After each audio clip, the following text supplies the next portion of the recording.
আসসালামু আলাইকুম সবাইকে। Welcome to my cooking channel. আজকে আমরা নিয়ে আসলাম চিংড়ি মাছের মালাইকারি। খুবই সহজভাবে ঘরোয়া উপকরণ দিয়ে আজকের রান্নাটা করব।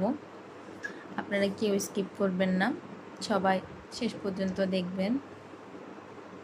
আমরা কড়াইতে প্রথমে দিয়ে দিলাম তেল, তার মধ্যে দিয়ে দিলাম পেঁয়াজ কুচি আর আধা চামচ হলুদ। এরপরে দিয়ে দিলাম আধা চামচ মরিচ গুঁড়ো। এরপর ভালোভাবে নেড়ে কিছু টমেটো কুচি অ্যাড করেছি।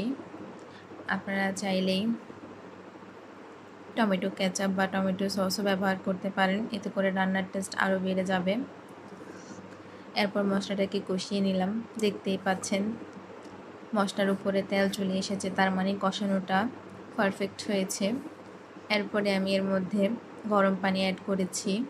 আমি সবসময় রান্নায় গরম পানি অ্যাড করি। রান্নায় গরম পানি অ্যাড করার কারণে রান্নার টেস্ট আরও বেড়ে যায়। তা আপনারা সবসময়ই চেষ্টা করবেন রান্নায় গরম পানি ব্যবহার করার জন্য। এরপর মশলাটাকে কষিয়ে আমি ভেজে রাখা চিংড়ি মাছগুলো দিয়ে দিলাম।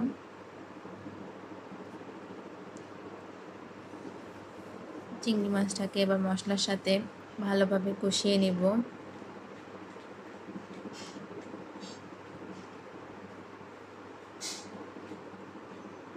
এরপর আমি দিয়ে দিলাম লবণ কুচি।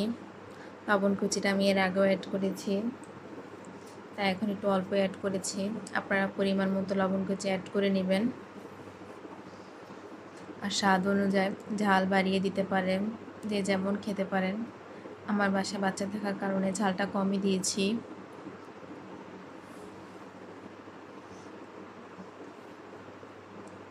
দেখতেই পাচ্ছেন আমার রান্নাটা কীভাবে ফুটছে।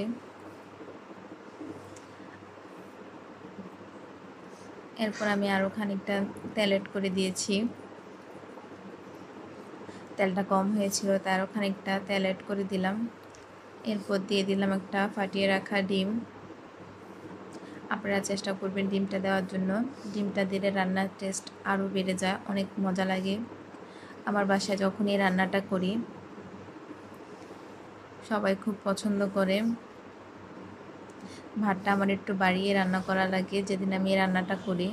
তা আপনারা অবশ্যই রান্নাটা করার আগে প্রতিদিনের তুলনায় চাল বেশি নিয়ে নেবেন। রান্নাটা খেতে অসম্ভব মজা, বাসায় একবার হলেও আপনারা ট্রাই করে দেখবেন। এবার আমি ভালোভাবে নেড়ে নিচ্ছি।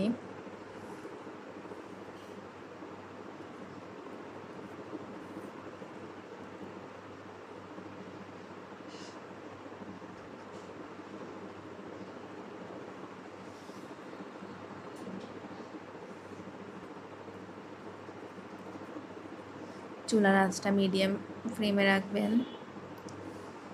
হাই ফ্লেমে রাখলে মশলার ঝোলটা তাড়াতাড়ি শুকিয়ে যাবে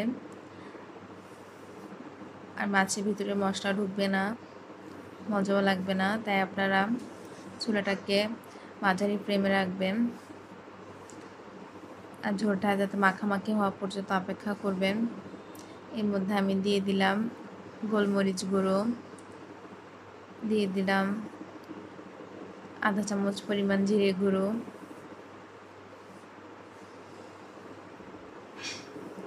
মশলাটা দেওয়ার পরে আমি দিয়ে দিলাম 3-4টা কাঁচামরিচ।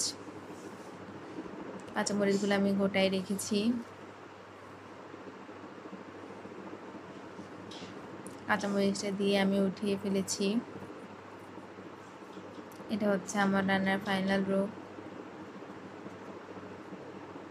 খেতে অসম্ভব মজা, আপনারা বাসায় একবার হলেও ট্রাই করবেন।